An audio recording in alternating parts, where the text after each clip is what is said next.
ನಮಸ್ಕಾರ ಗುರು. ಇವತ್ತು 4 ಗಂಟೆಗೆ ಎದ್ದು ಹೂವು ಕೊಯ್ಬೇಕಾಗಿತ್ತು. ಅದರಿಂದ ಈಗಲೂ ಎಲ್ಲ ಎತ್ತಿ ಟೆಂಪೋದಾಗ ಹಾಕೊಂಡು ಕುಲವನ್ ಕರ್ಕೊಂಡು ತೋಟದ ಹತ್ರ ಹೋದೆ.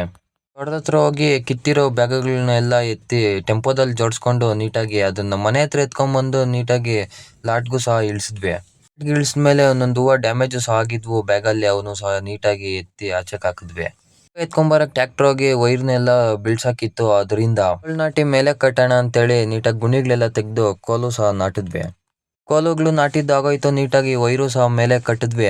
ಕಟ್ಕೊಂಡು ಮನೆ ಹತ್ರ ಬಂದು ಹೂವು ತೂಕ ಹಾಕ್ಬೇಕಾಗಿತ್ತು. ತೂಕ ಹಾಕಕ್ ಗುಡ್ತಿ ಸ್ಟಾರ್ಟ್ ಮಾಡಿ ನೀಟಾಗಿ ತೂಕ ಹಾಕೊಡ್ತಾ ಇದ್ರೆ ನಾನು ಪೇಪರ್ ಮತ್ತು ಟೇಪ್ ಹಾಕಿ ಇನ್ಸಿಲ್ ಬರ್ದಿಕ್ತಾ ಇದ್ದೆ.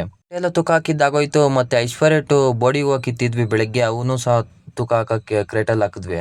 ತೂಕ ಹಾಕಿದ್ವು ಮುಗ್ದೋಯ್ತು. ಮತ್ತೆ ನರ್ಸರಿ ಹತ್ರ ನಾರ್ಗೆ ನೀರ್ ಹಾಕ್ಬೇಕಾಗಿತ್ತು. ಅದರಿಂದ ಬಂದು ನೀರು ಸಹ ಹಾಕ್ದೆ. ಮತ್ತೆ ಪಂಪು ಸ್ವಲ್ಪ ಚಾರ್ಜ್ ಹಾಕ್ಬೇಕಾಗಿತ್ತು. ಚಾರ್ಜ್ ಹಾಕೋ ಅಷ್ಟೊತ್ತಿಗೆ ಅವರ ನಾರ್ಗೂ ಬಂದಿದ್ರು. ಚೆಂಡು ಹೂವ ನಾರು ನೀಟಾಗಿ ಬ್ಯಾಗಲ್ಲಿ ಕೊಟ್ಟು ಗಾಡಿಗೆ ಕಟ್ಕೊಟ್ಟೆ.